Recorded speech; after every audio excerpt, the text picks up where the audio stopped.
13 o'clock live. I'm your host, Daddy Dan. Check out my cool new light out there.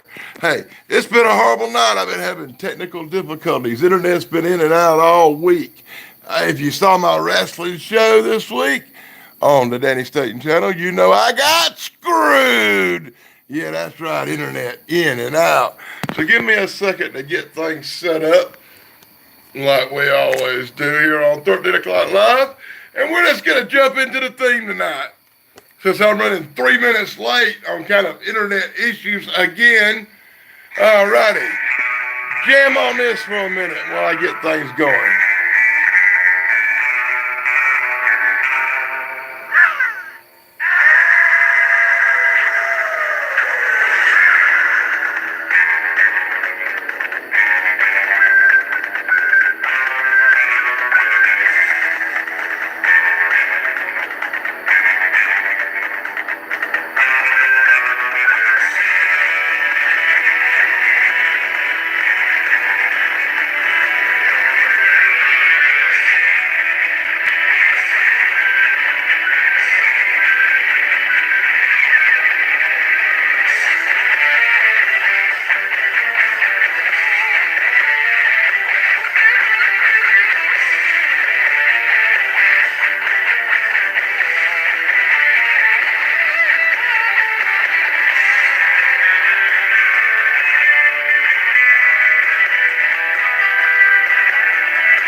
Greetings, YouTube, and welcome to 13 o'clock live. I'm your host, Danny Dan, and because of technical difficulties and me having to cancel the first stream, it seems like a few people kind of dipped out, and I kind of feel bad about that.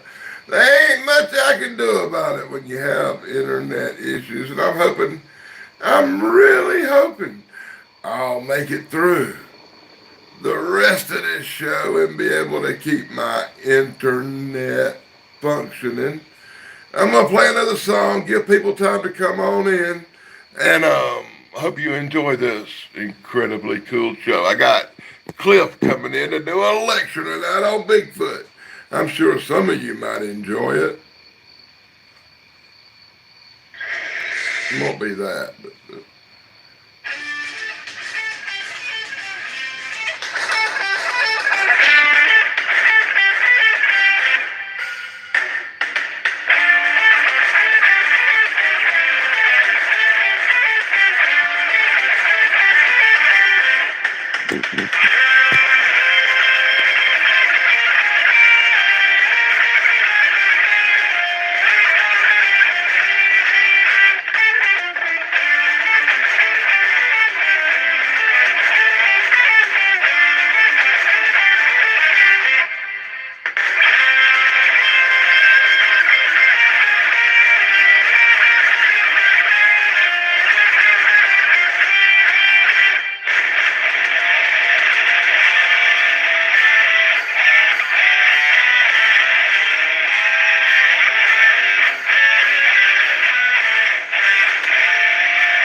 And that's Pat McCormick, my man from the Golden Rage of TV. He does a theme for 13 o'clock live, and he also does a bunch of other cool music. Be sure to check out Pat McCormick. You'll find his link in the chat. And as soon as I dig it up over here, and I have dug it up,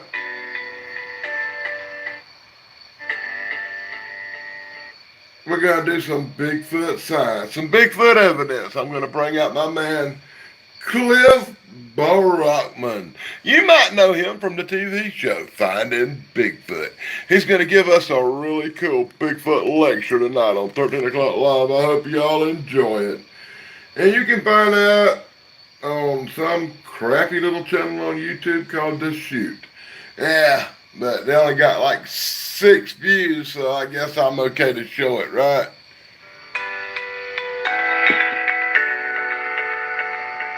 No, I guess we'll see if I'm okay to show it. Thank you for watching this presentation, Bigfoot Best Evidence. I'm Laurel Westendorf. I'm part of the Community Relations team at the Deschutes Public Library. Every month we explore a theme through our programming, and this month's theme is mystery, and it's safe to say Bigfoot falls within that category. Our presenter is Cliff Barackman, Bigfoot specialist and cryptozoologist. Cliff has been doing Bigfoot field research since 1994, going on expeditions in 46 states and 5 continents. He was an evidence analyst on Animal Planet's TV show Finding Bigfoot, among work on other documentaries. And he and his wife own and are curators of the North American Bigfoot Center in Boring, Oregon, which features the largest public collection of Bigfoot evidence in the Pacific Northwest. Thank you so much, Cliff, for sharing the best evidence available for Sasquatch as a real species. Thank you very much for having me. I love opportunities like this to speak to people in sort of an educational format about Sasquatches, because Sasquatches are in fact real animals. I mean, I've seen one myself. They are real. They conform to all the biological rules and paradigms that we now know of other species. There's nothing all that extraordinary about them, except that they're large and have somehow remained not discovered, shall we say, although I think there's a strong argument that the discovery process is currently underway. So let's jump right into the presentation, because I hear a lot of people who just aren't familiar with the evidence or aren't Bigfoot or Bigfoot nerds like myself saying, well, where's the evidence? How come we don't have this? Why don't people see them? All sorts of why this, why that, which is reasonable, of course, because we live in an age of misinformation, and there's so much garbage out there on television and YouTube and everywhere, podcasts. There's just so much misinformation about Sasquatches in particular. So I feel it's my job as an educator to put the good stuff out. So let me share my screen here, and I will start my presentation. So there we go. The name of this presentation is Bigfoot, the evidence, because again, people are not aware of the evidence, and there's so much evidence, and it is internally congruent and almost predictable in some ways of what would be expected of a species like this. So let's first start off by talking about the difference between evidence and proof. Okay, basically, evidence is something that kind of supports what you think. Like the scientific process, which we'll get into in a minute, is a series of steps, and evidence supports your hypothesis, which we'll talk about in a minute. Whereas proof is the end-all, be-all. That is it. There is no other way around it. This is proof. And for us, the evidence comes in all sorts of forms, and that's what we'll be speaking about today. But proof, no matter how you cut it, will essentially end up being a dead Sasquatch. Now, some other evidence might lead to that. For example, DNA evidence. If some species, like Homo denisovans, were discovered solely through DNA. Homo denisovans, if you didn't know, is an extinct human relative. And they were discovered solely through DNA analysis. Turns out we had a bone or two, but we misidentified those, and it turns out they're Homo denisovans. But still, that led to more parts of the body being discovered later. In Sasquatches, if we do get good DNA evidence, and we're working on that now, but if we do get good DNA evidence, that's not going to prove it to anybody beyond the DNA experts. Then the scientists will go out and get a dead one. I don't advocate for that. I'm not a hunter. I don't shoot even deer. And certainly shooting probably what our closest living relative on the planet would be an upsetting thing for me, so I'm not going to go do that. I'm not a gun guy. I've got a couple of firearms, but I'm no means a gun guy. I live in Oregon. I know some gun guys. I'm not one of them. So that's not going to be me. I'm just going to educate the public in hopes to soften the blow of discovery. But I mentioned that science is a process, and here are the steps of science. Science isn't this body of knowledge that's guarded by academics in these ivory towers trying to mislead us and sway political agendas and stuff. That's not what science is. Politicians sway political agendas, not scientists. Real scientists, they ask questions. That's essentially what they do. They ask questions, and then they try to answer their question. That answer is a hypothesis, okay? And then what they do is they go out and gather evidence to see if the evidence supports their hypothesis or not. Does the evidence say that my answer is right? If the answer is yes, they try to go out and gather even more evidence to continue doing that. But if the answer is no, then what they do is they go back and they change their answer. They change their hypothesis. And then they gather more evidence to see if that answer is right. That's what science is. Really, science at the end of the day is kind of like a verb. It's something you do. So, to really boil it down, scientists, even amateur scientists like myself, are always trying to prove yourself wrong.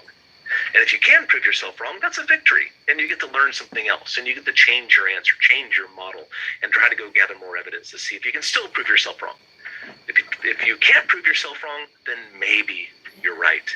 But you always continue trying to prove yourself wrong. So let's apply this to the Sasquatch stuff. And we're going to do that by starting with some facts. I have 4 points here, and all of these are indisputable facts. These are not opinions in any way. The first one, for more than 400 years, people have reported seeing large, hair-covered, man-like animals in the wilderness areas of North America. This is true. There are historical accounts. This is a true statement. Now, mind you, the word in there that makes it true is have reported seeing large, hair-covered, man-like animals. I didn't say they saw them. This fact is they have said they saw them.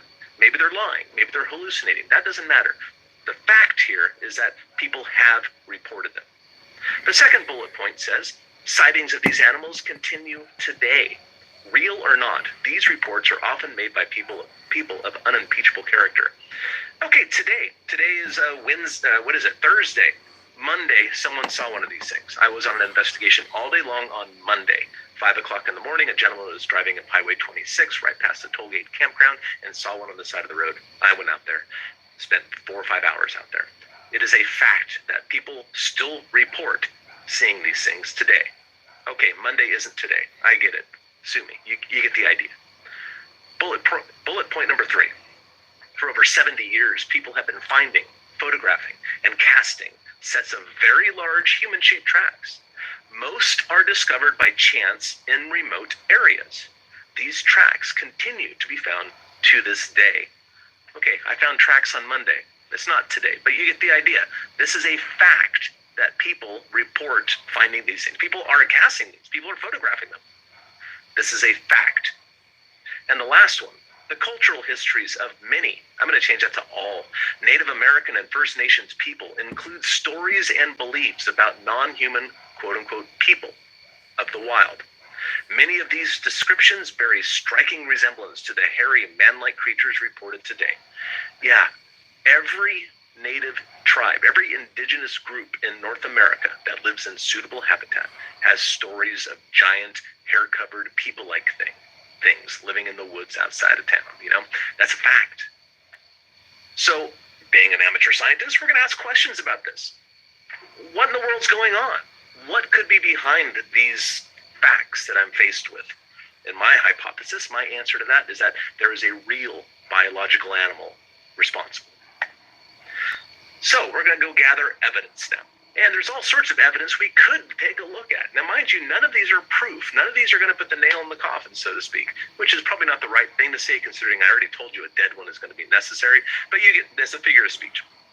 So, native accounts, historical and settler accounts, contemporary witnesses, sound recordings, photographs, these are all things that like a biologist would be looking for, essentially.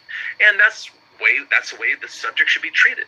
Sasquatches are not UFO riding, shape-shifting, interdimensional things. They are a perfectly normal biological species. They leave footprints, they poop, they shed hair, they eat, they do things that every other biological thing does. And so we need to approach this from a biological manner and see if we can gather evidence. Let's start chronologically. Let's start with the Native Americans and First Nations accounts. Well, it turns out, I already said this, that pretty much, I'm going to say every native group, every indigenous group in North America that lives in suitable habitat has stories of these things. And you can go back into historical record of various sorts, whether it's their oral tradition or whether it's photographs from the early anthropologists interacting with the indigenous people and find evidence. On the left there is a photo by Edward Curtis from 1914 of Hami. Essentially, it's a Koskomo traditional belief of Hami, which is the It's like Zoniqua. We're going to talk a lot about Zoniqua in a minute. A giant hair-covered biped with very large hands. You see the mouth on that thing? It's kind of in a circular shape. That's because it's imitating the sounds that it makes. And also, in some traditions, it whistles. And Sasquatches whistle. I've had recordings of it. In fact, orangutans whistle. So it shouldn't be that surprising. Heck, cougars whistle. You can look it up on YouTube. There's a wonderful clip of one whistling. They're not whistling songs, they're whistling for other reasons. But yeah, look at it. It's upright, it's covered in hair, it's large, big hands. Very, very interesting. In the center there, oh, by the way, 1914, that photograph to the left, that's about 10 or 15 years before the word Sasquatch was invented. In the middle is a photograph of a large mask. It's very large. It's about 1.5 feet wide, in fact. I took that photograph. It is from the tribe that gave us the word Sasquatch up in British Columbia, the Sahelas group. And that animal, that mask there, it depicts Sasquatch. On the right here, on the bottom of that totem pole is Zoniqua. The photograph's from 1968. Obviously, the totem pole's much before that. This right here is the Hairy Man pictograph. It's a little hard to see, so I did this. I showed you like the Black Line Master. On the right there, I'll just keep this one up, I think. On the right there is a life-size depiction of a hairy man. Over to the left, the other Black Line Master there is the female, and if you can see it, just to the left of the female is a small red figure. That is supposedly a juvenile. I didn't have a Black Line Master to put over it, but you can see it with your own eyes. That is 8.5 feet tall. It is called Hairy Man by the Thule Indians who lived down on the reservation in the southern Sierra Nevada mountains. And this is kind of a rare circumstance because there's archaeological evidence, this pictograph, which is essentially dies painted on a rock, life-size, depicting a frame of their creation story. These particular people, these indigenous people, are the only group that we know of that have Sasquatches as part of their creation story. I will tell you a very abbreviated version of the story. Back in the day, Hairy Man was talking to Coyote. And if you know anything about native traditions, Coyote's always the trickster. He's always up to something. You know, he's got a card up his sleeve. So Hairy Man's talking to Coyote about how they should create the other animals. Coyote's saying, you know, we should create them walking on 4 legs, like me. And then Hairy Man says, well, no, I think they should walk on 2 legs, like me. And they were kind of going back and forth about it. They decided to settle their dispute with a foot race, a running race. And so they get ready, get set, go. And then they run. And of course, Coyote, Coyote being Coyote, cheats. That's what coyotes do. They cheat. He's the trickster figure in their traditions. So Coyote wins the race, which is why all the other animals walk on 4 legs. Well, Hairy Man, being the smartest of the animals, finds this out. He figures it out pretty quick and starts crying. And in fact, you can even see the tears coming from Hairy Man's eyes. Hairy Man is crying, and out of Hairy Man's tears, human beings are born. That's why we walk on 2 legs, not 4. And then afterwards, Hairy Man was so bent out of shape and hurt about it that he decided to leave the area where he was living and go up into the mountains and live amongst the redwoods and only come out at night. And which is interesting because there's a little glimpse into the Sasquatch natural history. Their behaviors, they are largely nocturnal. They do live in heavily forested areas, particularly up there amongst the redwoods and that sort of wet climate. So it's interesting that a lot of these native traditional stories can give us a little bit of information about the natural histories of the animals themselves. Just so you know, these particular pictographs, showing a life-size 8.5 foot tall hairy man, archaeologists have narrowed down the date. These were painted on the wall somewhere between 800 years ago to 1,500 years ago. Well, do the math. You know, white people didn't show up on this continent until about 500 years ago. Where did the native people learn about this Bigfoot thing if it isn't a real animal, if it isn't already out there as part of their environment? Skeptics have to explain that away. That somehow or another, the native people in California were talking to the native people in Florida, who were talking to the native people up in the Northern Territories of Canada, and all conspiring, describing the same hallucinatory fake animal. Why? How? That doesn't make sense. Unless it's a real biological animal. And I think that's some evidence that points to that. Then we move on to the early historical and settler accounts. This dude here with I can't tell if that's a cool throat beard or a weird collar, but either way, he was a guy working, he was a Christian missionary working with the Spokane Indians. His name is Elkanah Walker. He was out there kind of towards Spokane, that general area, and he was looking at these mountains over to the west. We're not sure if he's looking at Mount Adams or Mount St. Helens, really, or maybe even Mount Rainier, but one of the big mountains that you can see from, 300 miles away. And he said, hey, take me there. And the native people he was working with said, no, we don't go there. I'm not going to take you there. So why not? And they told him, oh, there's a race of giants that live there that can hunt at night, and they steal men, and their tracks, their footprints are 1.5 feet long, 18 inches long. They steal salmon, eat it raw, and they've got a strong stink to them, and they whistle and they throw stones. Wow, those are all perfectly normal behaviors that have been reported in other ape species as well. And they're also things that you can discern from reading sighting reports of Sasquatches. They've been seen doing all of these things at one point or another as far as the behaviors go, whistling and throwing rocks. And about 10 or 15% of the sighting reports have a smell associated with it, which is interesting because gorillas also have a smell associated with them sometimes under stressful situations. Their armpits smell, and it's not like human armpits. Human armpits smell because we have bacteria building up and with the sweat and stuff, and that's what stinks. But gorillas are different. They have a gland in their armpit that they exude this sort of musky, stinky smell when they're under stress, like in an antagonistic situation, or when they're frightened, or that sort of thing. Territorial, and it could be that Sasquatches have this as well. We need to look at the other ape species to learn about what Sasquatches may or may not be able to do. But anyway, Elkanah Walker here heard all about Sasquatches. They didn't have a word for it back in 1840, probably called them wild men or something, or giants, but they were certainly describing Sasquatches. Teddy Roosevelt actually wrote about a Sasquatch in 1893. His book, The Wilderness Hunter, included a story in it told by a gentleman named Bauman, who he described as a grizzled old woodsman.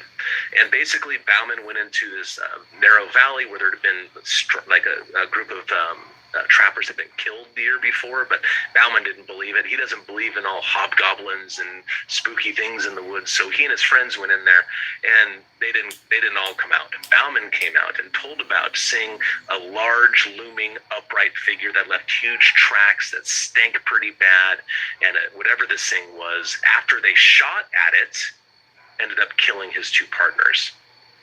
I guess the lesson here is don't shoot at Sasquatches. And some of you were saying the lesson is don't go in the canyons where people were found dead the year before. That's probably a pretty good lesson to take away too. But nonetheless, even Teddy Roosevelt wrote about these things. He didn't call them Sasquatches. The word wasn't even invented yet. The word Bigfoot was still decades and decades in the future. But he wrote about a large, hairy, upright thing that fits the description of Sasquatches. And of course, you can go back into the historical record in the form of newspaper articles and read about them there as well. In this case, this story comes from Bangor, Maine, back in 1838, August 4th. So they encountered a strange animal that looked like a small child, but it was completely covered in hair. And it ran off with great speed, whistling. Sounds like an animal I know. Here's one from Pennsylvania from 1878. This time it wasn't like a small child like in Maine. It was a giant, 6.5 feet tall, huge broad shoulders, long apish arms with a smooth face, which I'm taking is probably meaning not covered in hair. The funnel-shaped head. Could that be describing a sagittal crest, that pointed sort of head shape to the gorilla and other ape species? The body was covered completely with dark brown hair, about 2 inches long.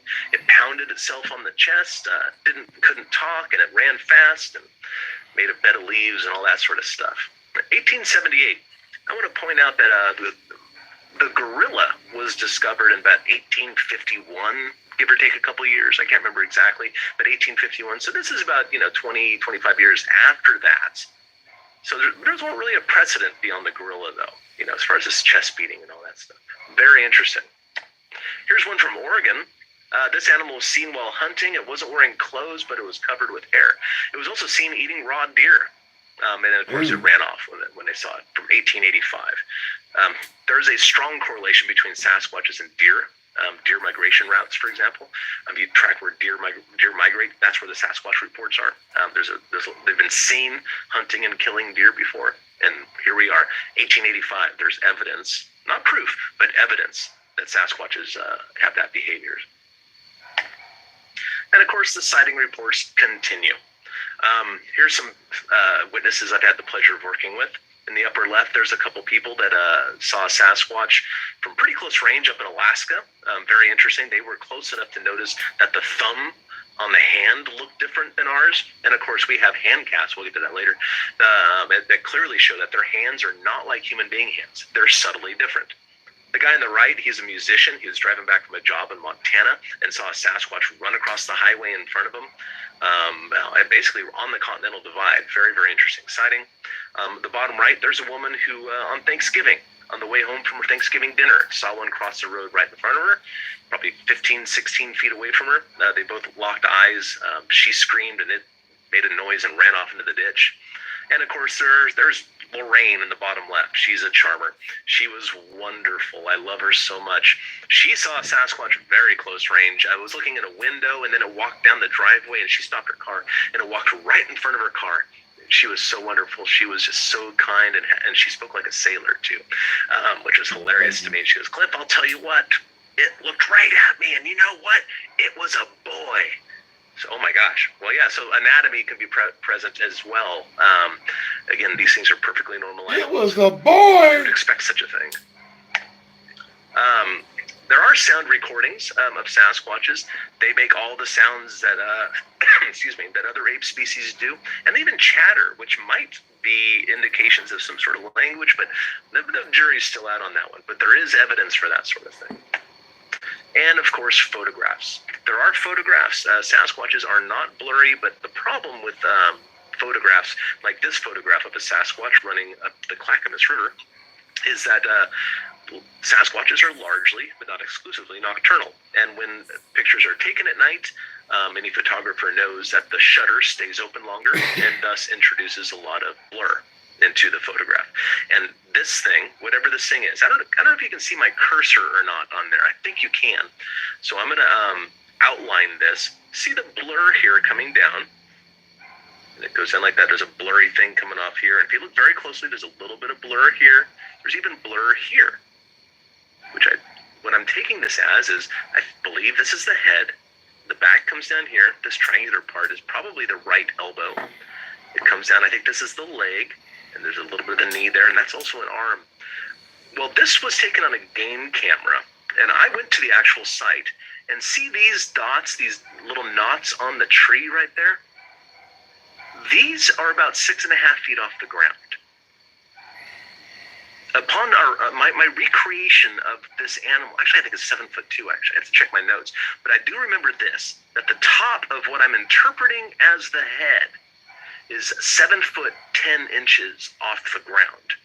So again, if this is not a Sasquatch, if this bipedal, I see 2 legs, if this upright, potentially bipedal figure photographed behind 2 locked gates where only rangers have the key, if this is not a Sasquatch, the skeptics have to tell me what else it could be.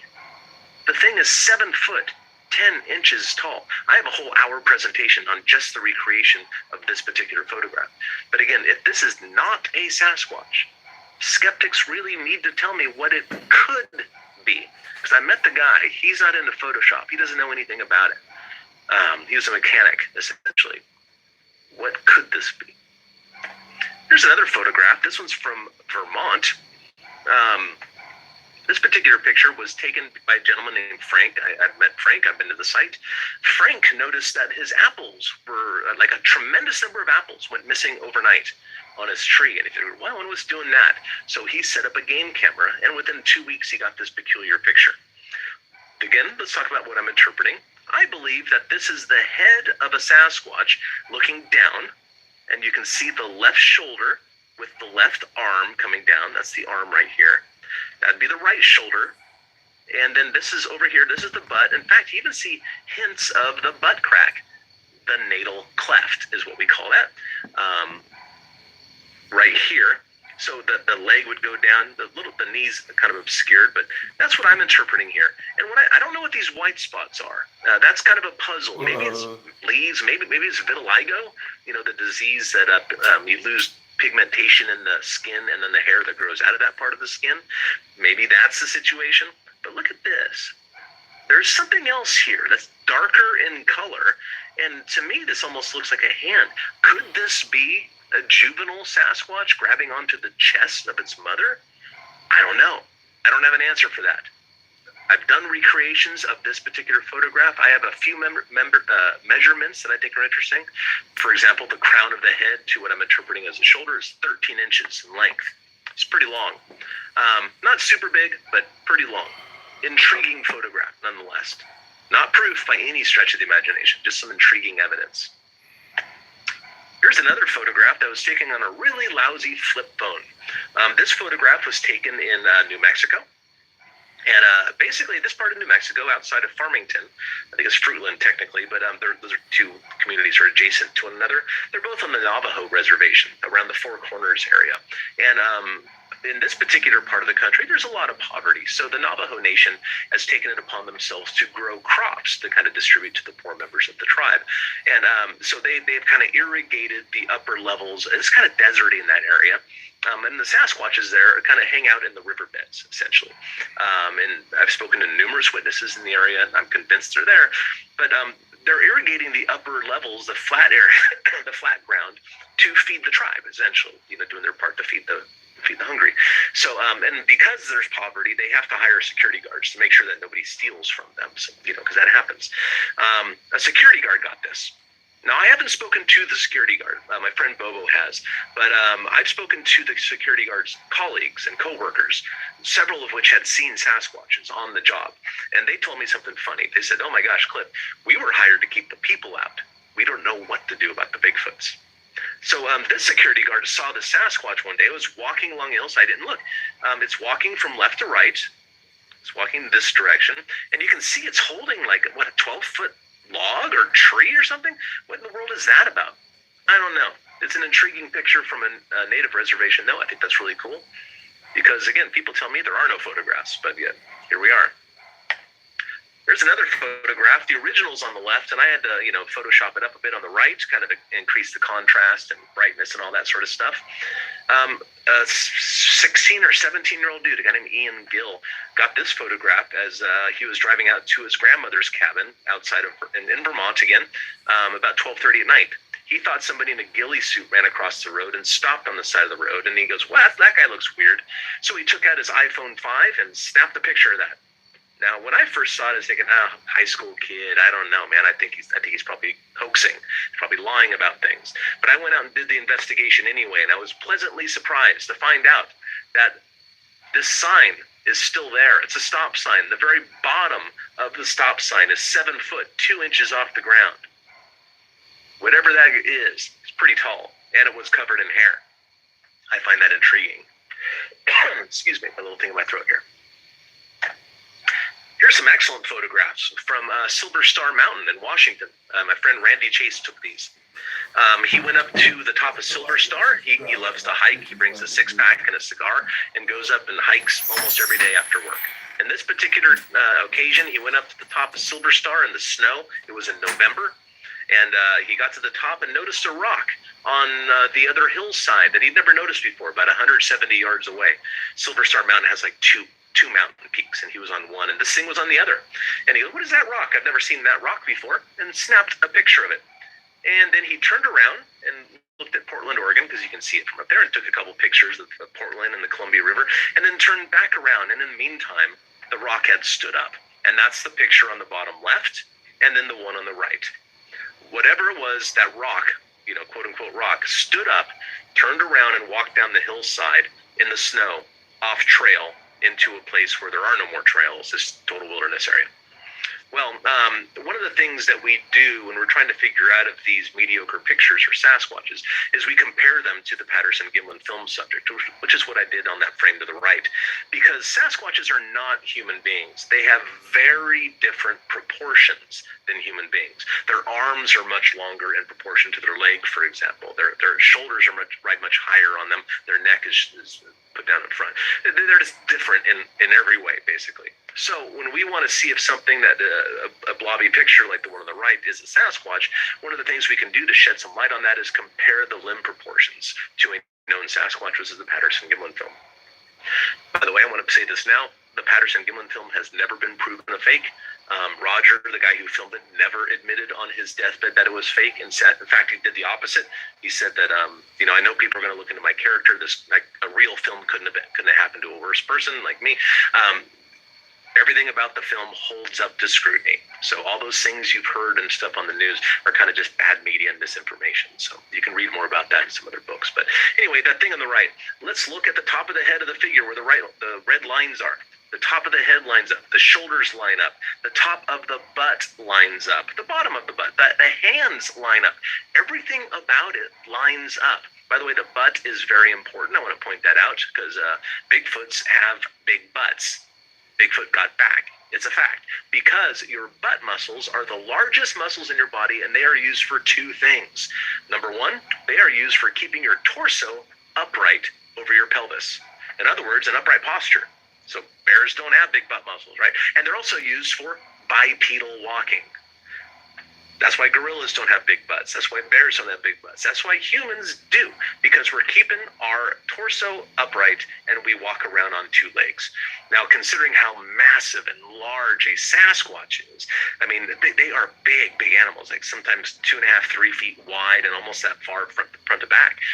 Imagine the mass of that. Imagine the size of the butt muscles necessary to keep the torso upright over the pelvis.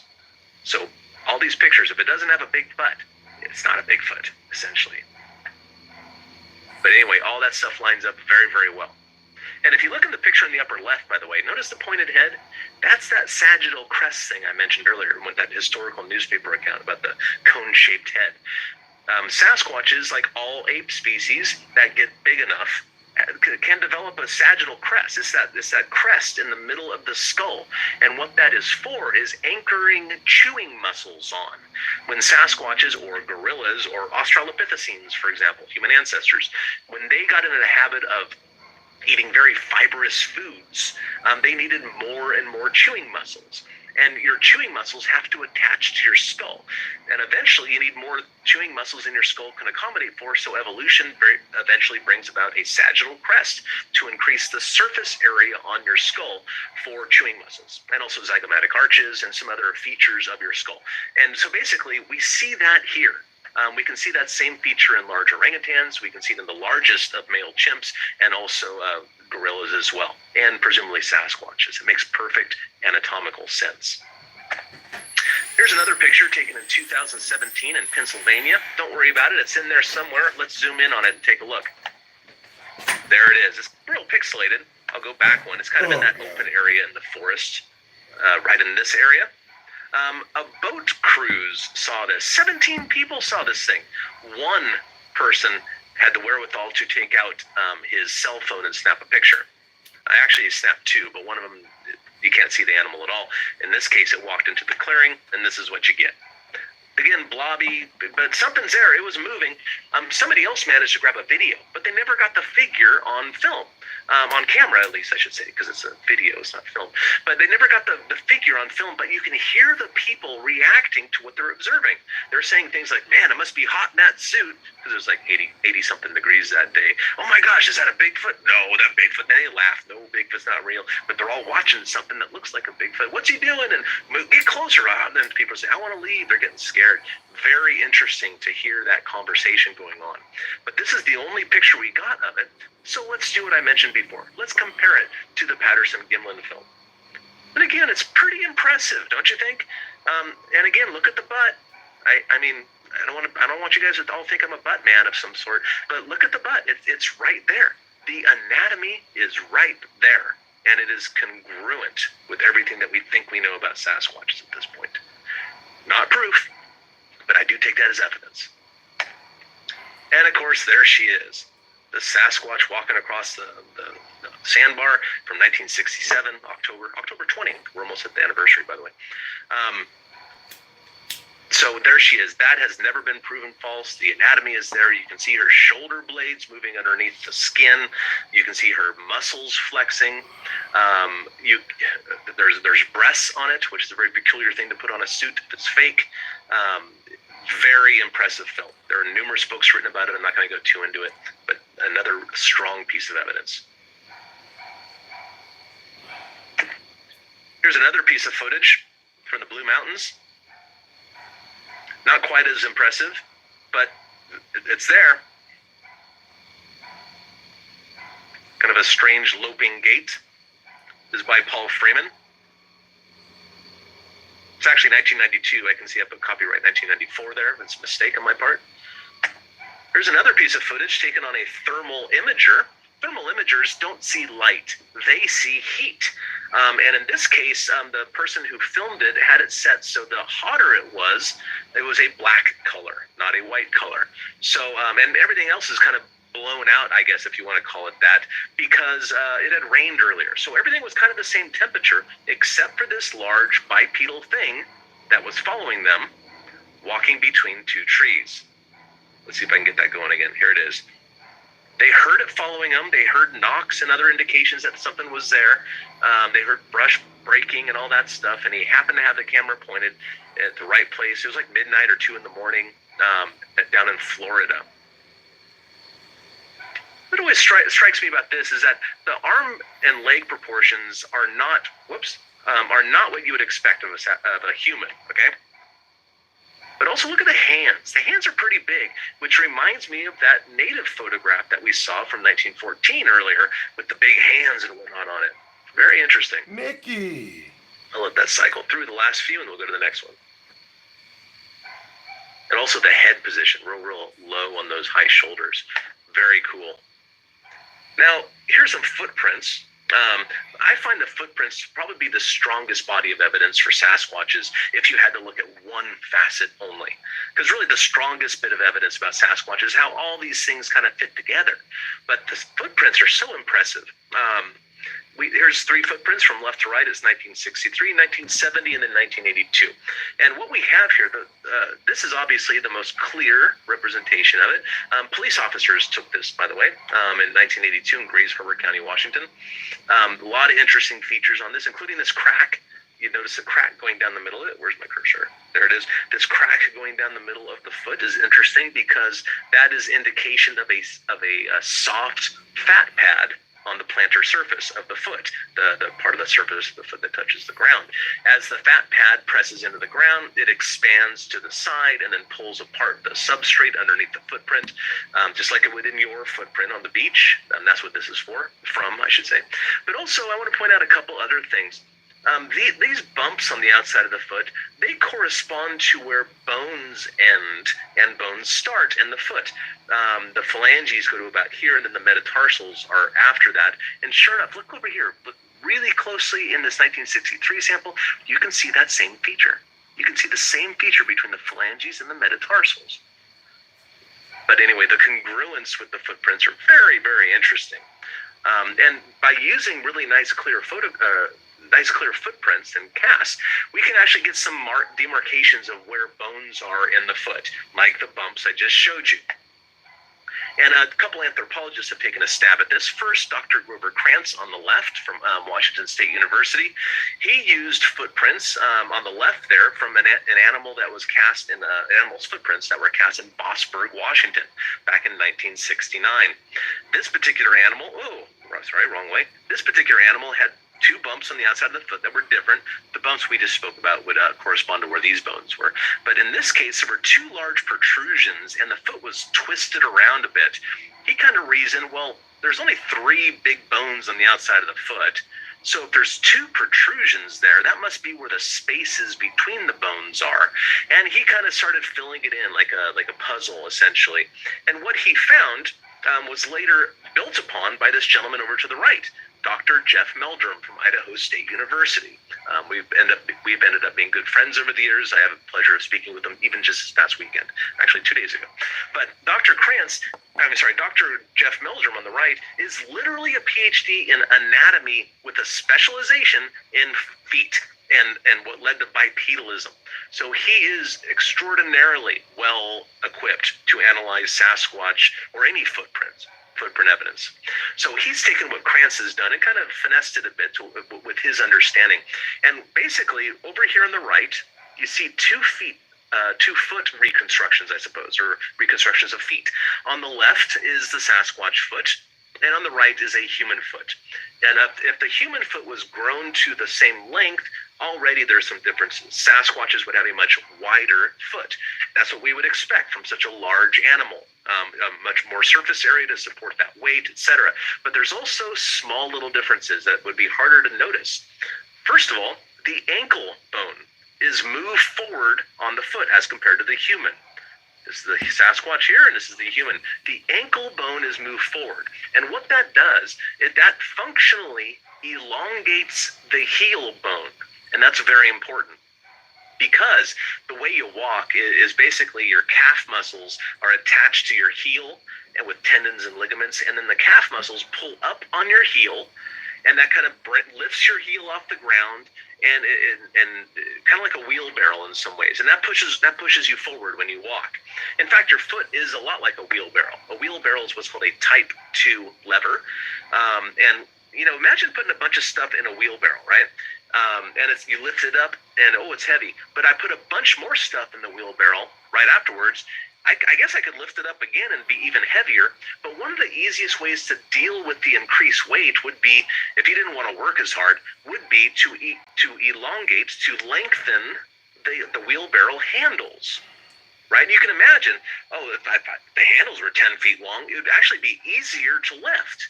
You would have to lift them further. The same amount of work would be conserved, but it would be easier. It would take less force to lift. And that's what the elongation of the heel in the Sasquatch foot does. By elongating that heel, it means that the calf muscles, even though they're bigger because they're in a big animal like a Sasquatch, even though they're bigger, they have to do less work to lift the weight of the animal and walk bipedally. That was discovered by Dr. Jeff Meldrum. And another consequence of that elongation of the heel, or really moving the ankle bone forward, is the metatarsals, which are the bones behind the toes, is these guys here. The metatarsals are also shortened in relation to the foot. As you can see, these are shorter than these over here. And that is another necessary biomechanical redesign of a human-like foot to carry a mass of their size. Now, how do we know where the metatarsals are? Well, based on footprints.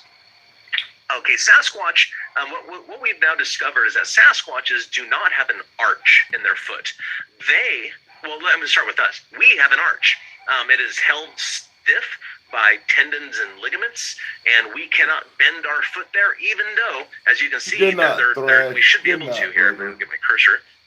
Yeah, we should be able to bend our foot here because all these bones have, they're not solid bones. There's joints between them, but we can't do it because our foot is held stiff by these tendons. But Sasquatches, it appears, have flexibility in the mid part of their foot. So when we walk, we push off with our toes, and then the very front parts, the heads of the metatarsals.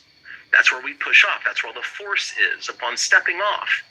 But in Sasquatches and every other ape species, including most human ancestors, they could bend their foot just a little right here. So the entire forepart of the foot remains in contact with the ground until it pushes off. And when they push off, it raises a mound of dirt right behind where the metatarsals are. We can see this in chimpanzee footprints. We can see this in gorilla footprints. We can see these in Australopithecus afarensis footprints, the famous Laetoli footprint from Africa, from Tanzania. Excuse me. We can see these same signatures of the foot anatomy. And this picture that I'm circling right now is from the Patterson-Gimlin film, and there it is, right behind where the metatarsals are. And remember, Dr. Meldrum figured out the metatarsals are shorter and they're pushed forward on the foot. This is what he bases that on. And sure enough, Dr. Meldrum published that in, I think, 1998 or 1999. Before that, us Bigfooters, we didn't know about that. We're just nerds, right? But he's an academic. Turns out, here's a footprint, the very, very first one from 1958. The very first Sasquatch footprint cast that is still in existence. And it has that same feature. You can see it on the bottom here, and then of course this top cast is a cast of this footprint that I have a photograph in the ground up right here. But you can see the same feature in both. Now, as far as evidence goes, okay, well this is primate anatomy. This is primate foot anatomy is what we're looking at here. A piece of evidence could be: do we find this everywhere? Do we find this in all the Sasquatch footprints? No, not all, because the shape of the footprint is not the shape of the foot. It's the shape of the foot damage of the ground. But we find it in a whole lot. Check these out, okay? There's a cast on the left, and there's a footprint reconstruction on the right. Here is that mound of dirt. Actually, this is a cast of that same photograph I just showed you. And if we go right across, look where that mound of dirt appears right behind the metatarsals. Because the foot flexes here and then pushes the mound of dirt up, it should be right behind the metatarsals. Here's another one. There's the metatarsals. There's the ridge right here. Here's one from 2012. There's the forepart of the foot. Here's that raised mound of dirt. And where is it? Right behind the metatarsals. Not in a place that a human would leave, by the way. A human would leave a raised mound of dirt up here. Remember, because we push off on our toes and the heads of the metatarsals. But lo and behold, here it is at the base of the metatarsals in a very inhuman-like spot. There's another one. This is from Montana in 2011. Right there, if I line up toes, right there behind the metatarsals. And of course, talking about footprints, Sasquatches must be very rare animals. And what we're finding is that we're finding the same individuals in the same areas. Even though these casts were made by different people at different times, I think we can all kind of see that these are the same animal, even though it's a year or so apart. This is 2 years apart, essentially. Same animal, same area. It makes sense if we're dealing with a very rare animal who haunts a particular territory. Sasquatches, since they don't have that arch that we were talking about, their feet are very, very malleable. They're almost as bendy, in fact, as your hands are. And look at this. We believe at this point these are all the same animal, the same individual Sasquatch. And look at the variation in toe positions. And actually, I have an entire 1-hour presentation on nothing but the Sasquatch foot and the various types of prints it could leave. So I won't get into that too deeply. And of course, when you look closely at some of these footprints and even handprint casts, you can find dermatoglyphics, skin detail, in other words. Primates are the only things that have skin detail, dermatoglyphics, fingerprints essentially. But, they're on the bottom of the feet too. I don't know if you knew that. You have those sort of prints on the bottom of your feet. We can't call those footprints though, because footprints mean something else. But you get the idea. There's other body parts. There's some hands. There's a hand in 1994. There's another hand from 1986, I believe. Here's just a couple knuckles and possibly a thumb right there, pushing into the ground. Here's a knuckle print with a thumb going off to the side. You can even see the thumbnail right there if you look closely. Yes, this is a butt print. As I said, Bigfoot got back. And actually, this butt print, we can laugh about it because it is funny. Everybody likes a good butt joke, I guess. But you can see the hair striations on it. And the hair flow pattern matches that of all other apes, including us, because that's our biological family. Depending on how hairy your butt is, your hair flows in the same direction as the hair that can be seen on this cast. And down here, this brown thing is actually where a Sasquatch laid in the mud. It's called the skookum cast. We have a big butt print here and part of a leg, and these impressions here are actually the heel hitting the ground several times. There's an arm. It's a very, very interesting cast. You'd have to read about it, called the skookum cast. I mentioned congruency, and just from a biological sort of perspective, an interesting experiment would be, Sasquatches and where they live and what they need to live, etc. Sasquatches are large omnivores. They've been seen eating meat and plants. They're omnivorous. Well, if we look at another large omnivore that lives here in the United States, we probably want to look at black bear. And so on the left here, I found one from California, where black bears live in California. I believe this is from the Department of Fish and Wildlife, or whatever they call themselves down there. And inside this red line is where black bears are known to live in California. And over on the right here, this is a Google map layer of reported Sasquatch observations. And you can see there's a high degree of congruence between the two. Because in my mind, Sasquatches and bears require the same, resources, essentially. But if you're a skeptic, and I approve of skepticism, I really do. There's so much garbage on YouTube and television and everywhere else. You really need to be skeptical when it comes to Bigfoot stuff. But the hardcore skeptics who throw all this away have to say that the people who live in mountains are more prone to lying than the people who live in desert regions. What else can you say about it? Now, why do I do this? Well, I'm obviously an eccentric individual, kind of weird. I always have been. But really, Sasquatches, I know Sasquatches are real animals, because we're only, this is the tip of the iceberg. There's so much more evidence, and you can go into any one of these pieces of evidence as deeply as you would like to, and never get to the bottom.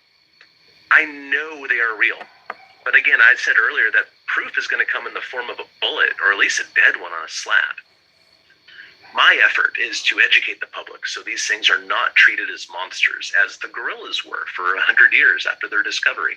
My mother, born in 1941, grew up with the black and white sort of, universal horror stuff, Frankenstein and, Wolfman and all that stuff. And who was a bad guy in those movies and a lot of times, and other movies like it? Gorillas. So I think that if we can avert a tragedy, by educating ourselves and the public about Sasquatches so they are treated appropriately after discovery. I'm essentially softening the blow of discovery. I do make my living off it, but only because I want, I enjoy it and all that sort of stuff. Here at the North American Bigfoot Center, it's an educational facility. I encourage all of you to come by and say hello. We have a lot of this evidence and a lot more on display. So again, we're trying to do some good here by not hoaxing, by not lying about things, by giving you the evidence as it is, by not saying that they're paranormal or anything like that. Perfectly normal animals waiting to be discovered. Discovery is coming. What can we do about it now? We can educate the public and we can protect public land on which Sasquatches live. Other than that, I guess I'm just a weirdo who likes Bigfoot stuff. If you need me for any reason, you can reach me at any of these places. And I want to thank you very, very much for listening, and I hope you enjoyed the presentation. And I hope you enjoyed the presentation. And I want to thank everybody for coming in really late, right at the end of the presentation. Yeah, it's true. You come in right at the end. You should go back later and start it over and watch it from the beginning. That's true. You should do that. Hey, we'll play a Bigfoot song or something. Yeah, we'll play a Bigfoot song and we'll chill out for a minute and then I'll show you something really cool. Just need to take a break after all that serious Bigfoot stuff.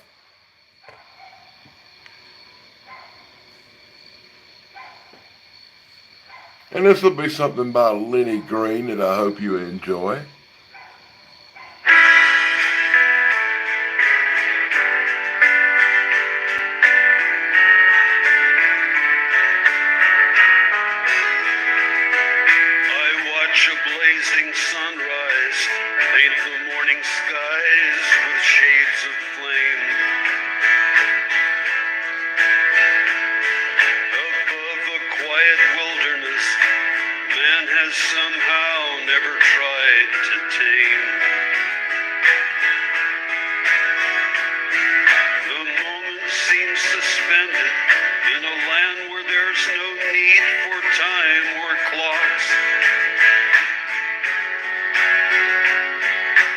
Yesterday again.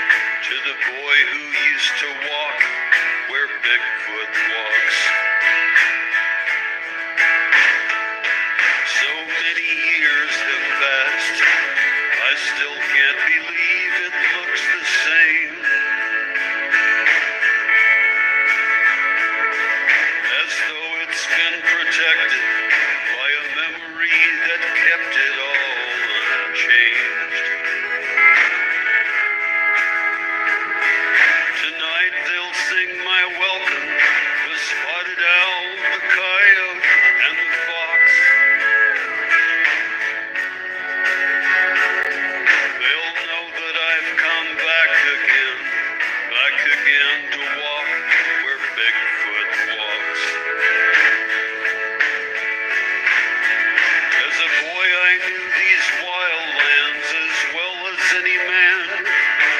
This was like my playground at the time. And times I faced the giant, I came to understand he'd go his way if only I went mine. They say you can't go home again, but going home is really in your mind. And I think it all depends on what it is back home you're hoping you can find. For me it's being free again, where there's no doors of steel and there's no locks. Free to be that boy again, the one who used to walk where Bigfoot walks.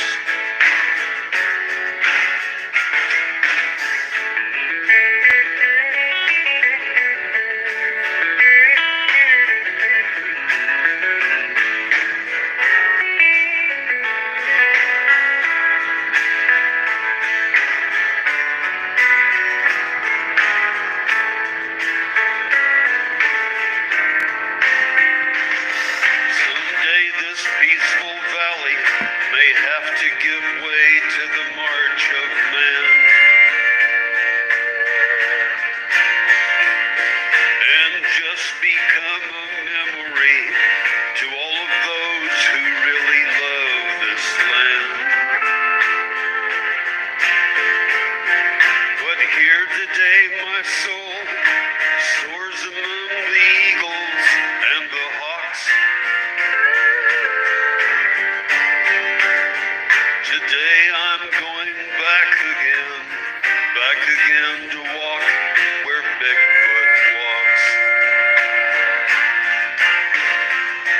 And it just may be he'll know me as the boy who used to walk where Bigfoot walks.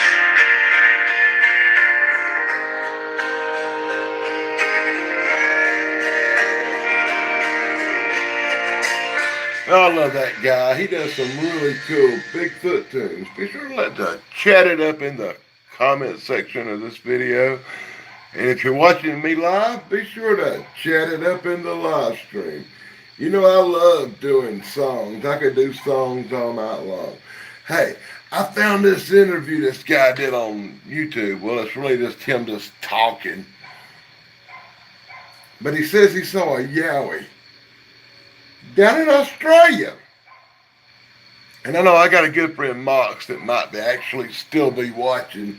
So I thought he'd enjoy a video from a guy in Australia who saw a Bigfoot where you live, Mox.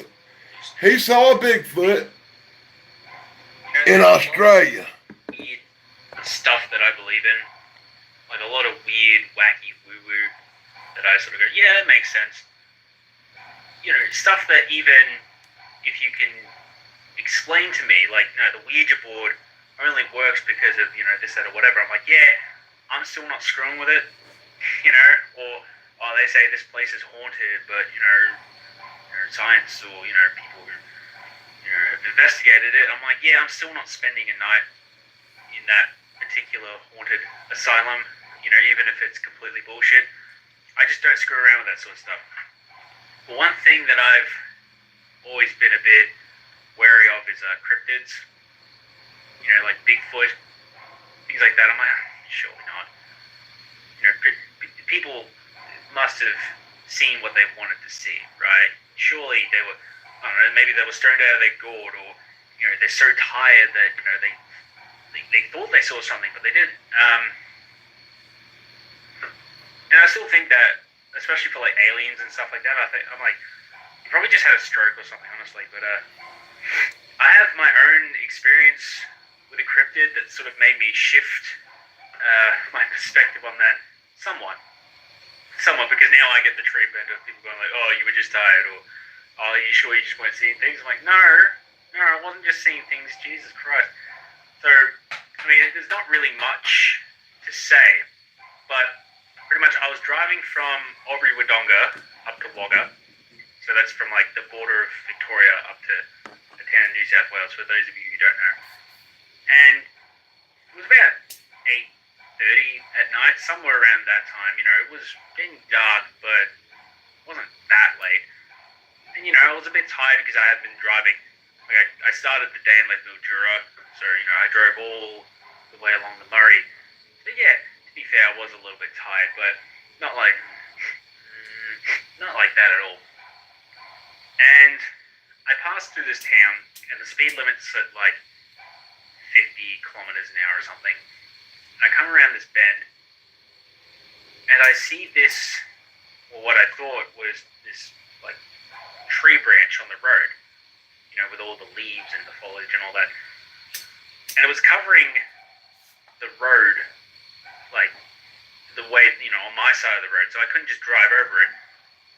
I'm like, oh, well, you know, I'm not about to get out and, you know, drag this thing, because, you know, it's dark, and, you know, I've just come around a corner, someone might, you know, even though there was no one behind me before, you know, got to think about these sorts of things. And I'm like, I don't know what to do here, so I went, whatever, I'll just go around it. So I go on the wrong side of the road, and I come back, and I keep going.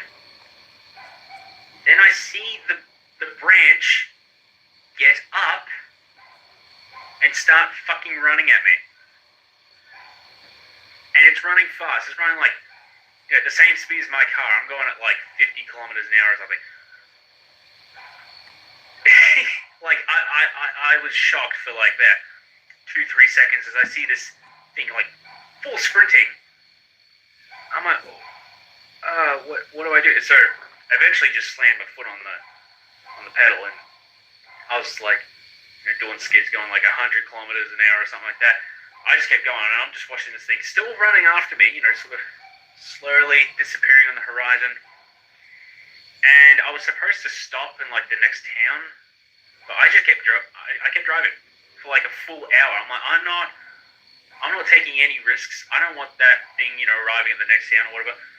And even when I got to my destination, the atmosphere had changed, literally. You know, there was starting to like rain, there was lightning, and, you know, I'm like, this isn't really helping because I'm already terrified. So I just pulled over in a spot that was like, it was out of the way, but I was still in sort of full view. It was like hidden in plain sight sort of thing, you know. If you weren't looking for me, you wouldn't see me. So hopefully if something were to go wrong, you know, if this, you know, creature came back, you know, this thing was like 9 feet tall as well, like ridiculously tall, and, you know, its head was small. Like, I could barely detect a head, you know, for the longest time. I don't think it had a head. And sort of when I think back, I'm like, it had a little bit of a head sort of thing going on. But, I mean, that's pretty much it. And then I looked up afterwards, you know, in this area, you know, sort of any sort of similar sightings, and it turns out there's sort of this, I suppose, kind of like a Bigfoot, but not really. It's called a Yowie. It pretty much fit the description that I'm looking for. Yowie's also known as the hairy man. And I'm like, he's known for, you know, preying on people. That's sort of, you know, just like trying to lure them in. And, you know, it was big. It's hairy. I mean, he looked like foliage, right? And it's weird because I tell people that story, and they don't believe me. I'm like, but it did happen. And usually I get the response of, oh, you were just tired. And I'm like, no, because I know what I'm like when I'm tired, right? Like, I accidentally spent 40 hours awake that one time, you know, overnight at Auckland Airport. Oh God, that was something. But when I get tired, I don't really get visual hallucinations, right? I mean, like, in the peripheries, maybe, like, I'll see something if I look, it disappears. This thing was not disappearing. It was still there. I don't know what it wanted from me. Probably nothing good. But I looked at my mirror, looked over my shoulder, looked at my mirror. It's still there. It's not disappearing when I focus on it, right? So I know that it's not an illusion. And I wasn't on any sort of like drugs. Like I wasn't drunk. I mean, you bloody hope not. I was driving a car.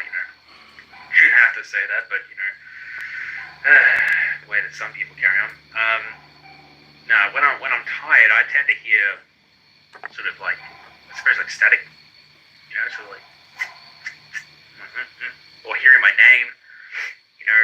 Sometimes it's less static and more kind of like a whisper, and I'm starting to think, oh god, am I having some sort of schizophrenic episode? And then I realize, well, I haven't actually slept in like 20 hours, so probably should just go to bed. Usually that helps. But yeah, that's just one of the weird things that happens when you're traveling alone. You just have this encounter with an odd creature. Now, I know I'm not the only one. I'm not the only crazy out there. Right? And I know people are just going to dismiss it out of hand, but I mean, that's cool. It doesn't really bother me because I know what I saw, right? And I don't know, I don't really have much else to say other than that. It's just I got chased by this tree branch on the road that turns out other people have had that similar experience. And, fits well in the sort of the local area. A lot of sightings in that particular area. Not many in Victoria, though. It was the first time I heard of the yowie, but apparently in New South Wales, very common. I don't know. But, yeah. I got chased by a yowie. Yeah, next week I'm going to be fucking abducted by aliens. Yeah, stay tuned for that one. Jesus. So I appreciate that. That was really cool. What do y'all think about that? Was that interesting or what? And that dude that was giving him his personal testimony about his yowie encounter. What y'all say we listen to another Bigfoot tune here on 13 o'clock live? Because I love playing some Bigfoot songs for you guys. I really do. I just have to play one of my favorite songs of all time by Stephen Williams. And not Dr. Death, the other guy. Steve, this is my submission for the Gems in the Rough 2021. Check this out. You'll like this. Sasquatch song.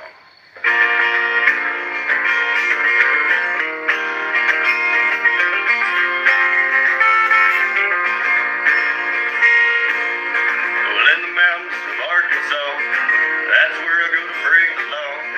Just trying to grow my mountain weed. When I get out in that trail, I get caught up in that smell. Looks like I'm here to stay for good. But wait a second, what's that there? Holy fuck, I think it's a bear. Nope, it's definitely not a bear. Well, his eyes are red and sit real low. Holy shit, man, I think he's stoned. He ate damn near all the weed. Well, that's the way it's gonna be. Me and Sasquatch in the trees, smoking pipe, trying not to laugh. Well, it's hard to believe, and very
Did you enjoy that? And we'll get back to that other song here in a second.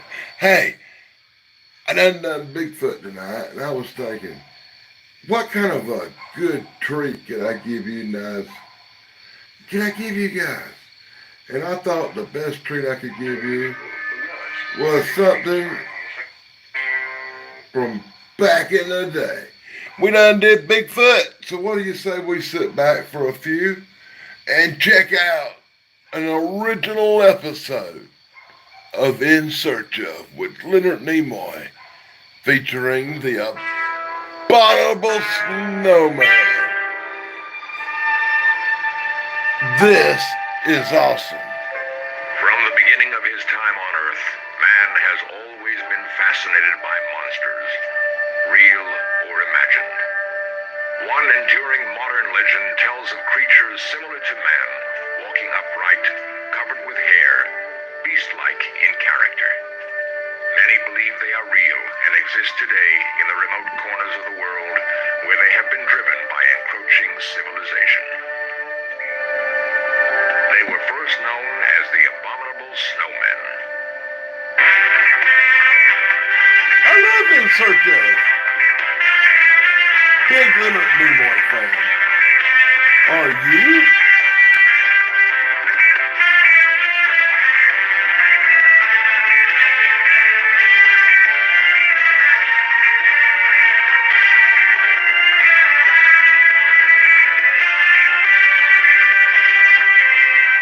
This series presents information based in part on theory and conjecture. The producer's purpose is to suggest some possible explanations, but not necessarily the only ones, to the mysteries we will examine.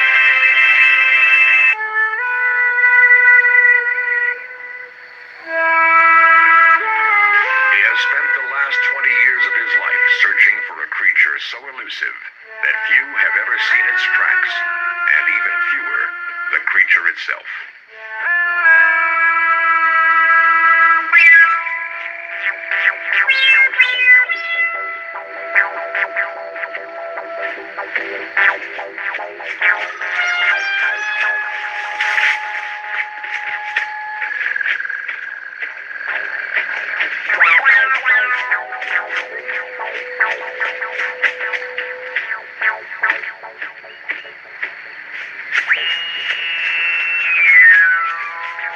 Peter Byrne believes he has come close to the creature on more than one occasion. He has never actually seen the sure-footed beast that has been glimpsed in primitive surroundings.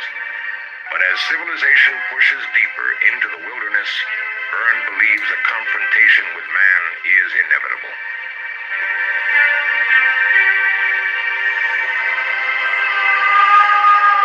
The civilized world first became aware of such creatures when stories began to drift back from travelers in the remote Himalayas. As early as 1857, giant footprints were spotted. In 1906, a man-like creature walking upright on two legs was seen in Sikkim by English explorer H.J. Elwes. But the subject was not taken seriously until a group of British climbers attempted to be the first to reach the top of Mount Everest, the highest mountain in the world. In 1953, Queen Elizabeth's coronation in London was matched by news that Edmund Hillary's expedition, led by Colonel John Hunt, had reached the summit of Mount Everest. Later, headlines stated that the expedition had sighted footprints of some enormous two-footed creature and sent back photographs to prove it. The world was fascinated. The creature was dubbed the Abominable Snowman, and he became a household word. In 1953, Peter Byrne was one of those who heard the stories and was attracted to the subject.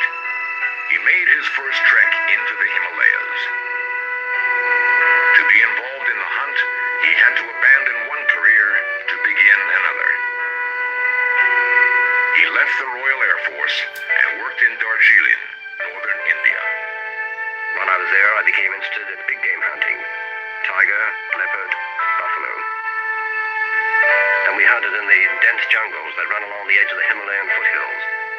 Then, in 1968, he stopped. He simply did not want to destroy beautiful animals just to put them on a wall as a trophy. I left hunting and went into conservation, wildlife conservation. I could never kill again. Because of his expertise in tracking animals, he was a natural choice to lead the first scientific search for the abominable snowman, an expedition financed by Texas oil millionaire Tom Slick. Slick was killed in a plane crash, but by that time, Byrne had caught the snowman fever and has devoted his life to the search. This is the greatest hunt that anyone could ever go on. A mysterious creature, elusive, shy, nocturnal, living in an enormous area of extremely difficult terrain, and it's a near impossible dream. To see one of these creatures would be like meeting a man stepping out of the primeval world, a prehistoric being. It would be like reaching back into the past. This is what keeps me going. This is the spur.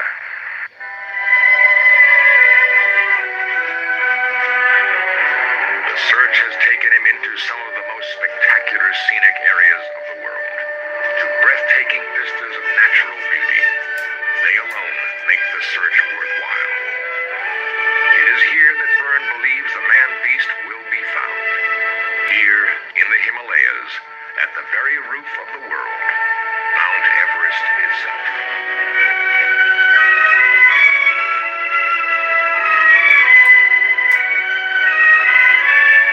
Many believe the abominable snowman originated in Nepal and Tibet, migrated northwest into China, and eventually crossed over the frozen Bering Straits into Alaska, continuing down into the Pacific Northwest. In the Museum of the University of British Columbia, Peter studies American Indian legends which tell of a similar creature the Indians call Sasquatch, the same man-beast called Bigfoot today. The Indians had no doubt he existed, and as they did with all living things, they treated Sasquatch with respect. Sacred totems symbolize the Indians' deep reverence for nature. They accorded to all living things a divine spirit. Theirs has always been a reverence for life. To them, the Sasquatch was no imagined demon. If we are to convince modern science that the man-beast exists, we must learn how it lives and where it hides. Peter's search next takes him to London, which has always been a center for abominable snowman study because of England's close association with India and the Himalayas. He has come to hear first-hand stories from a group of highly respected scientists and mountain experts, including John Hunt, now Lord Hunt, leader of the 1953 expedition, Dr. Michael Ward, physician to the original climb, and a world-leading mountain climber, Don Willans. The round-robin of their stories is fascinating. First time I remember having seen the tracks of the 80 was before the war, and this, Mike, I think you would agree that at that time nobody was particularly interested commercially in the... This is in the 30s. In the 30s, in 1937, when I was on a very small expedition up the Zimu Glacier underneath the east face of Kanchenjunga. It was interesting because these tracks were heading for a very high and quite difficult to reach col called the Zimu La at about 19,500 feet. And there were two tracks side by side. When we got to the top of the col, the extraordinary thing was it was a knife edge of ice, quite reasonable slope on one side, but it was an ice cliff on the other. But the tracks were visible below us on the steep side, on the south side, and the creatures, whatever they were, had crossed the car. So that was the first time I had evidence of that, and the supporting evidence was that only a year later, Bill Tillman was in that area, not knowing about the evidence I'd produced, or what I'd seen. He saw exactly the same thing, except that it was one single pair of tracks going on the same route, in the same direction, and crossing the car. I spent 9 months in the Himalaya from September to through to June in the Everest region at 19,000 feet doing medical research. And during this period, we came across two lots of tracks. In the center of the tracks attributable to the Yeti, there were another series of footprints which are very much more obvious with my ice axe beside. My ice axe is approximately 12 to 14 inches long, and you can see the footprints are very clearly etched in the snow. We followed these for about 100 yards down the glacier, but we could see them continuing on into the distance. Lord Hunt will always remember another incident. In 1953, while we were training before we went to the foot of Everest to climb the mountain, and this was a training camp at about 17,000 feet, heard a wailing cry across the glacier half a mile away. In fact, a series of sort of yelping calls, long drawn out. Wondered what on earth they were. It was a long, wailing, long drawn out call, and it was repeated. Possibly something like a peacock. From all of his research, both in the Himalayas and the Pacific Northwest, Peter has gained a clear picture of the snowman, a composite of its appearance and habits. Imprints left on the ground give me a view of its stride, its enormous sloping gait. The stride averages from 40 to 50 inches. From the depth of the footprints, I know it's a heavy creature, more than 300 pounds, and it's extremely agile, jumping mountain crevasses with ease. For all its great physical strength, it appears to be shy and docile, eating small rodents, roots, and berries, but there is no record that it has ever harmed a single man. In search of, we'll next go with Peter Byrne to Nepal, where he hopes to find absolute proof that the snowman exists. The people who live in the villages of the Himalaya mountains are called Sherpa. Despite their shy, mild-mannered ways, these people are capable of rugged climbs with incredibly heavy pack loads. They form the backbone of any expedition, including the successful assault on Everest in 1953. The Sherpa are not the doubters and skeptics that Western men are. Sherpa legends accept the fact that a huge, hairy creature lives among them. They call him the Yeti. To us, he is the abominable snowman.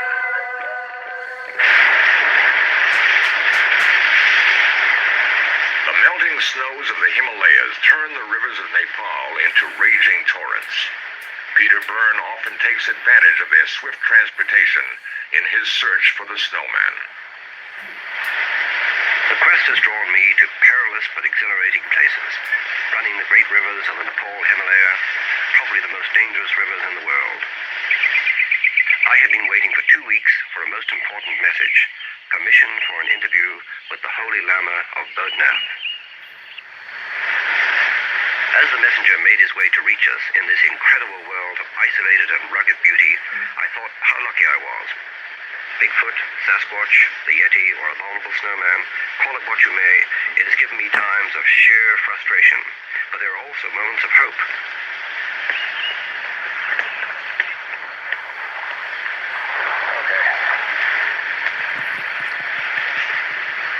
Right. Got a hold of that, Bill?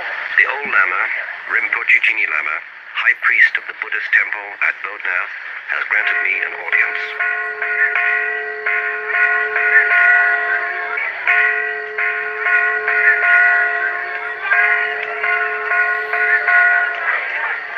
Kathmandu, the capital of Nepal, is one of the few cities of the ancient world unspoiled by tourists. Off regular plane routes, it looks as if it has been frozen in time. But under its calm exterior, a world of intrigue flourishes. Sharing its high mountain borders with Red China, it is one of the very few windows to that world. Agents and spies from many countries jostle each other in the marketplace, with more spies here than in most other cities in the world. Peter Byrne is not concerned with the present. Rather, he has come to Kathmandu seeking a dramatic link with man's distant past. I was looking for eyewitness accounts of Yeti sightings. I hoped the Rinpoche could help. The Holy Lama, I was told, knew of the Yeti at first hand and could provide new clues for me to follow in my search. And as you know, I have been looking for the Yeti, but could not get. No. Not find. You think there might still be a Yeti there? Maybe, possibly, yeah. Can stay. Sometimes they come down to destroy all the field of corn field and wheat field, potatoes field. They come down to destroy They come down and destroy. and frighten the villagers? Yeah. This piece of bone that you showed me, this is a Yeti, a piece of Yeti bone. How old would you say this was? About 50 years back. 50 years back, I see. It's very thick and it has a peculiar ridge on the top here. I must admit, I've never seen anything like this before. And where did it come from? Which place? This is come from Darumpu. Following the lead of the Lama, Peter moves up into the Himalayas. His guides will be the loyal Sherpa. At these heights, the weather can close in for days, and the temperature drop to sub-zero degrees. One feels cut off in an isolated world of beauty and danger, where time is meaningless, where it is easy to believe the incredible tales the Sherpa calmly tell. On my last Yeti expedition to Nepal, I had seen several sets of tracks and heard incredible stories of sightings. This year, I had set out with my Sherpa guides to investigate those stories and relive some of the experiences in the exact location where they said they had heard a Yeti. Peter's guides have not seen a Yeti themselves, but they feel they have been close to the creature many times. As he listens to their stories, Peter will have to differentiate between legend and fact, to divine the line between imagination and reality. The oldest Sherpa told an eerie tale. It was a winter afternoon, he said. Two of us were returning from the Tibetan border.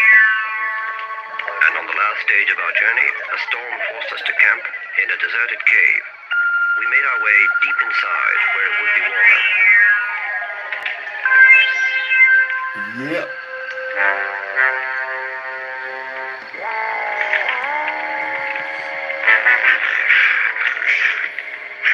And we heard what we thought was someone calling out and coming in our direction.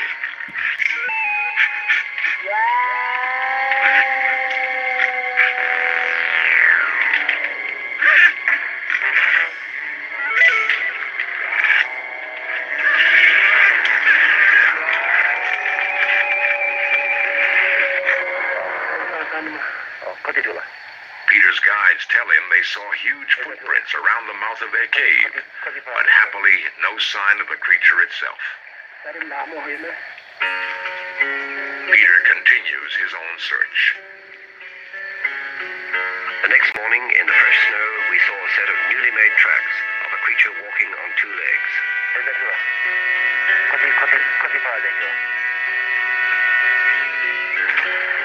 As Peter leaves the Himalayas and his Sherpa companions, he continues to believe more than ever that the snowman exists. His plane rises from the highest airstrip in the world. Peter looks down on a world so vast and so remote that indeed it does seem possible for a rare species to remain hidden, unseen by man, for centuries. I believe in the man-beast. There's historical evidence.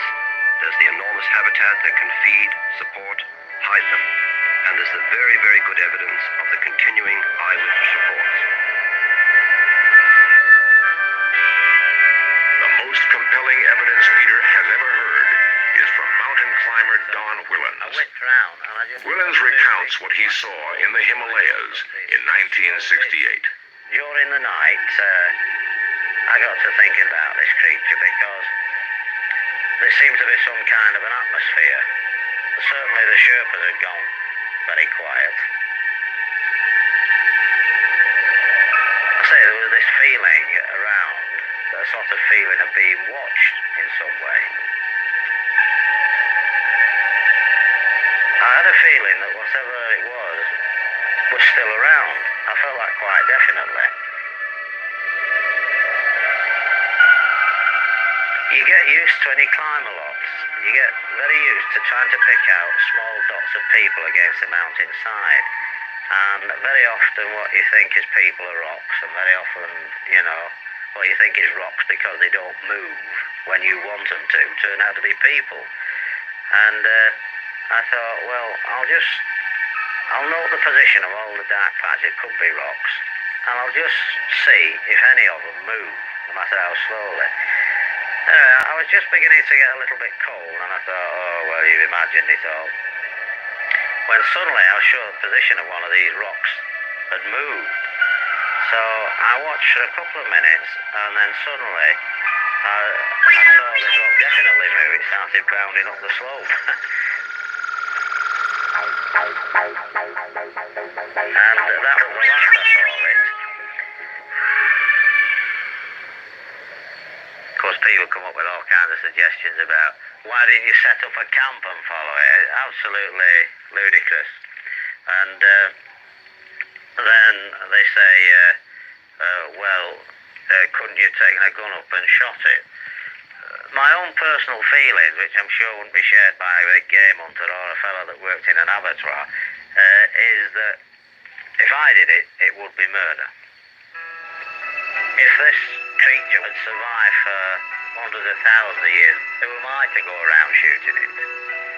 My feeling was, the best of luck, mate, if you survived up here, and I've had the luck to see perhaps something of you, I for one felt quite happy that it buzzed off doing its own thing, because this is something that's very difficult to do in this day and age.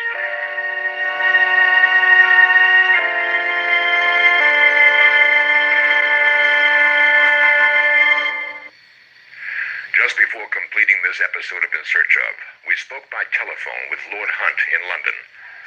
He had just returned from the Himalayas, where a reunion was held of the original members of the Mount Everest climb.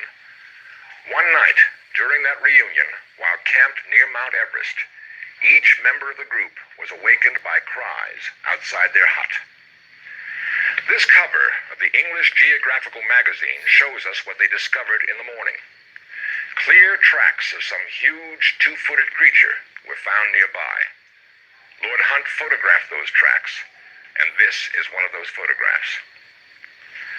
After more than a quarter century, new evidence of the abominable snowman.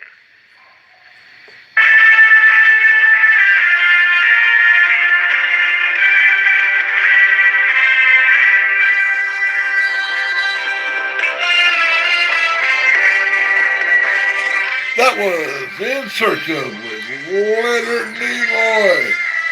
That classic 1970s show featuring the abominable snowman of the Himalayas. What do you think about that? Let me know in the comments below. And I appreciate everybody for joining me tonight, especially people like Lucky and Derek Galloway and the Mox. And I'm going to remember you guys who actually showed up for my live stream, because I watch like 107 live streams a week. And it kind of bums me out a little bit that all the people I watch don't show up to watch my little stupid live streams. At least stop in and say, hey, how you doing, or something. Well, I'm going to finish out the night with a couple of Bigfoot songs, and if you want to stick around, you can, and like nobody else came anyway. If you don't, I won't blame you. I know I'm going to have to unsubscribe about 50 motherfuckers today.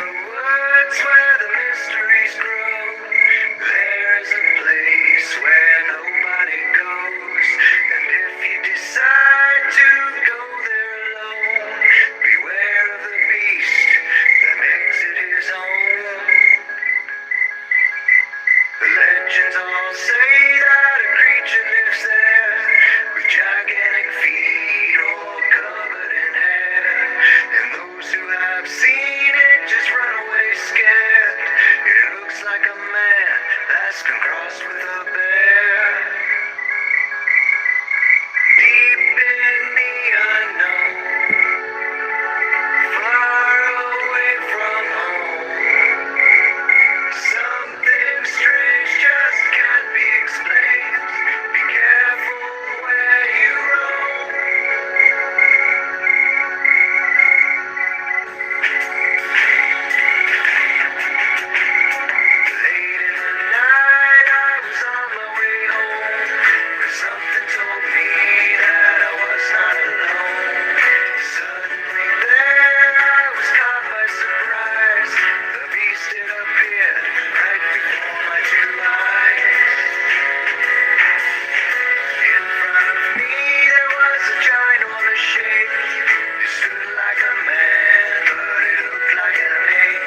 You know, YouTube, you're watching 13 o'clock live. I'm your host, Wolfman Dan, and usually I'll whip out a lot more songs than I did tonight.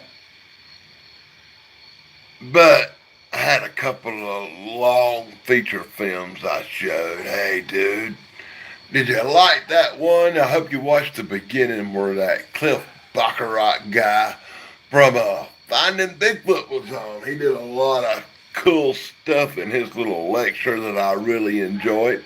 And then I showed the Abominable Snowman episode from In Search of with Leonard Nimoy. And you know, you can't go wrong with Leonard freaking Nimoy, right?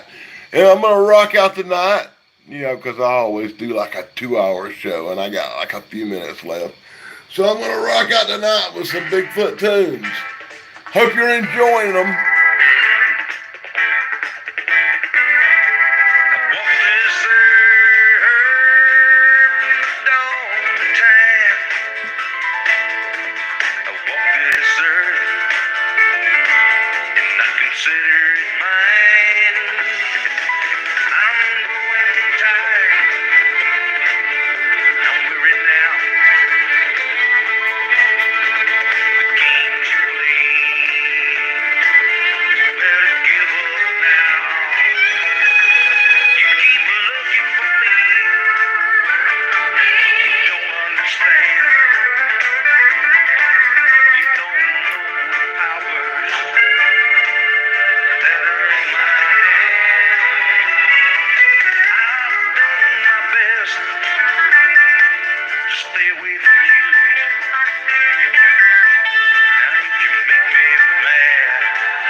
I hope you like that little tune I whooped out there. Hey, I love playing songs. I know I could do this all night long. I could play songs. Here's a song about South Carolina's own cryptic creature. Here's a song about the Lizard Man.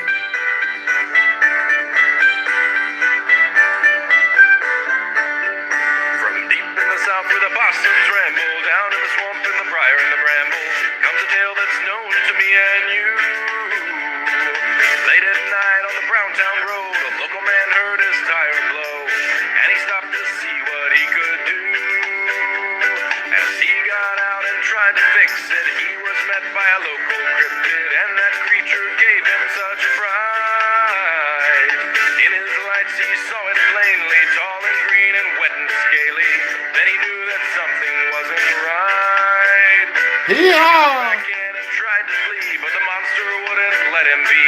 Chased him down and jumped onto the car. He hit the brakes and the creature fell, and then it let out quite a yell as the man drove off into the dark. Oh, poor old lizard man, he's just doing what he can. He never meant us any harm.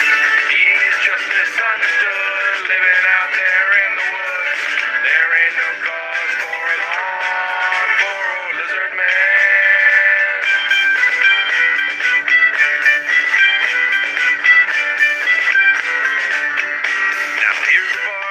may not know about what took place on Browntown Road and why that lizard man jumped on that car. He was late to a birthday party for the Green Swamp Hag of Sumter County, and the walk to Sumter was too far. He thought if he could catch a ride, he could make it there in time to spend the evening with his cryptid crew. He didn't know that he was frightful, he just isn't that insightful, but we know his motives, they were true. Oh, poor old lizard man, he's just doing what he can. He never meant us any harm. He's just misunderstood, living out there in the woods.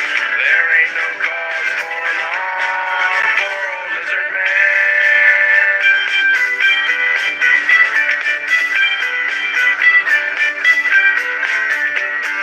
So if ever you should see him, don't be scared or try to flee him. There's no reason you should be afraid. Maybe stop as you pass by and ask him if he needs a ride, or just smile and wish him a good day. Oh, poor old lizard man, he's just doing what he can. He never meant us any harm. He's just misunderstood, living out there in the woods. There ain't no cause for alarm.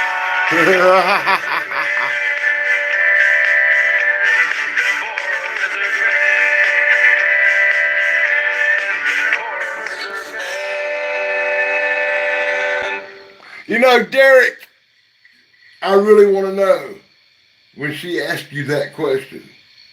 What did you say? Oh my God, what are you listening to? Oh my God, I can only imagine. Hey, Derek, tell her you're listening to Daily Dan, the Wolfman Dan, as he's whooping out crazy ass songs that you probably never heard before. Because that's what I do. I whoop out songs you never heard before. Way up on the mountainside, look what I found. Great big man tracks sinking in the ground. It's a legendary Sasquatch they're all harping on, but old Bigfoot, he's been there and gone. He's big around the middle and he's broad across the rump, going 90 miles an hour, taking 40-foot a jump. Ain't ever been caught or ever run up a tree. Some folks say he sings a lot like me. He's been seen by almost everybody, almost everywhere. He'd mostly been seen when he wasn't even there. They say he's a monster with a mind of a child. I think he's just a logger that went wild. Well, he's big around the middle and he's broad across the rump, going 90 miles an hour, taking 40-foot a jump. Ain't ever been caught or ever run up a tree. Some folks say he sings a lot like me. They've chased old Bigfoot as far as he can go. When they'll catch and civilize him, well, nobody knows. He shouldn't have to suffer over modern man's whim. You wouldn't want your sister to go to school with him. Well, he's big around the middle and he's broad across the rump, going 90 miles an hour, taking 40-foot a jump. Ain't ever been caught or ever run up a tree. Some folks say he sings a lot like me. Some folks say he looks a lot like me. That's right, I'm bringing you all the cool Bigfoot tunes you never heard before. Hey, Derek, I want to especially appreciate you for joining me tonight. It's nice to have new people here. Hey, on Tuesday night, an hour earlier at midnight, on Tuesday, be sure to join me for the Witching Hour. It's a kind of the same kind of show, only maybe a little bit different with a lot more music and a lot different stuff sometimes. Yeah, it's true. Sometimes on the Witching Hour, I show something a little bit different. And be sure to join me on the Danny Staten channel, my other channel. If you get a chance, I do a little thing over there called Night Flights that nobody, and I do mean nobody, watches. It'll probably just be you and me. And I want to finish tonight with the 13 o'clock live theme song. My theme song. Now in South Carolina. Thanks for joining me, everybody. Critter that likes to wander around my backyard sometimes late at night. Well, it ain't no beaver, bobcat, or bear, 'cause he's 8 foot tall and covered in hair. And the first time I seen him, he give me quite a fright. Well, he eats from my garden and pees in my grass, and he stings like a skunk mixed with grizzly bear ass, and he scares my cats when they smell him come around. Well, he spends his time peeking around trees, and he thinks what he wants, and he does what he pleases, like scratching his butt and making a grunting sound. Sasquatch, Sasquatch, knocking on the trees, chucking rocks and screaming like a troop of chimpanzees. Sasquatch, Sasquatch, running around my place. Are you the missing link, or are you from outer space?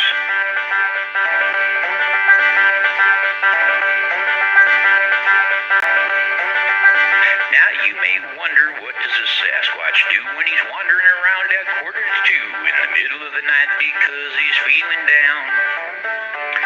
Well, he comes on over to visit my house. I think he has a little thing for my spouse, 'cause she always feels like someone is around. Well, he looks in the windows and checks out my wife. Can't say as I blame him. She looks pretty nice in a fuzzy robe as green as the foam of the sea. Well, he stands and he blinks as he ponders and thinks about humans and love, and she smiles so sweet, he wonders what the heck. Sasquatch, Sasquatch, stop looking in my windows. I think it's kinda creepy, voyeuristic weirdo.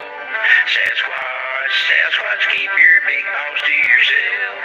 Ain't you got a lady Sasquatch to raise your Sasquatch whelps?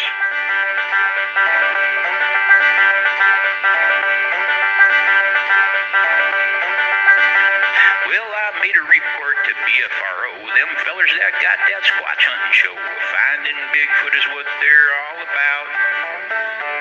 They said people see him all the time, make lots of reports that are just like mine. And if you see him too, go ahead and give him a shout.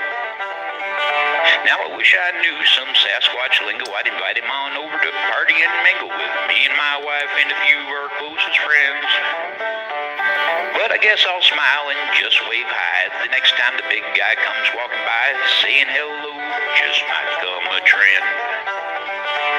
Sasquatch, Sasquatch, my big old hairy friend. There's some that don't believe in you, but I will till the end. Sasquatch, Sasquatch, hope your legend never ends. Didn't know that we were neighbors, but I hope we Thanks for coming, everybody. be friends. Good night, all.